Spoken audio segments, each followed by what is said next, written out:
Hi you guys, welcome back to my channel. In this quick video, I'm going to give you a tutorial on how to gap your spark plugs. So I recently purchased this box of iridium spark plugs for my 2016 Kia Forte off of 1-8 Auto. This is not sponsored, but that's the main website I use for all of my parts. So I've already gapped one off of video and I have 3 left to gap. So I got this gap gauge, well, not gap gauge, this spark plug gauge. And you can buy this from your local AutoZone or Advanced Auto. It's only about $4 and you can find it cheaper, but $4 is already pretty cheap. So I'm going to give you guys an in-depth little tutorial on how I gap my spark plugs. All right, so the first thing I'm going to do is show you this tool. So you want to make sure you find out what is your spark plug gap. Mine is 0.044.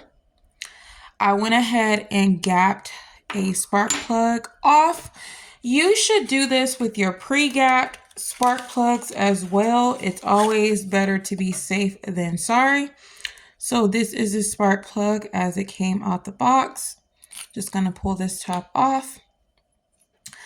Now, so you'll take your tool and you're going to start from the smallest side, right? So you're going to put it in this little gap area. So you can see between, I don't know the technical word for it, but you see the hook and you see like this slight little space between that tip there.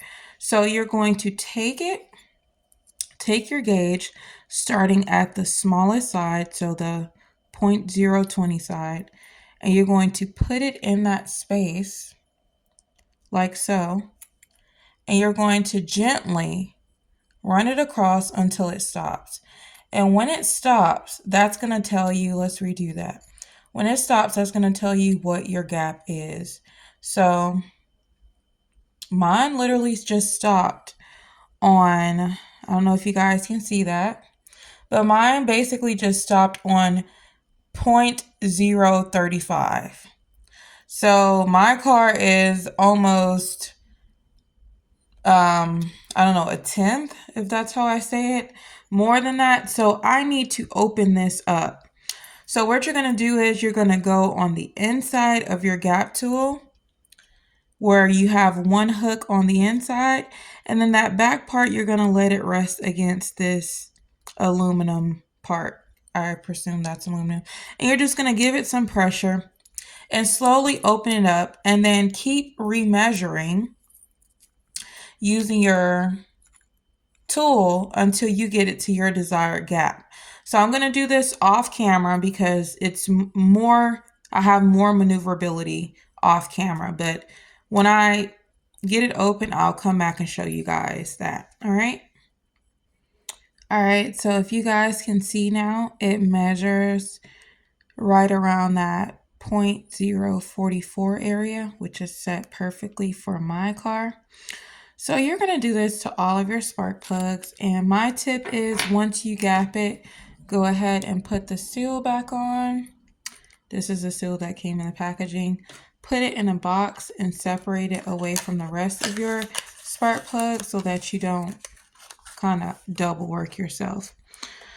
But you guys, that is it for this video. I hope you enjoyed this super easy, quick tutorial, and feel free to let me know in the comment section if this helped you out, and I will catch you guys in the next one. Peace.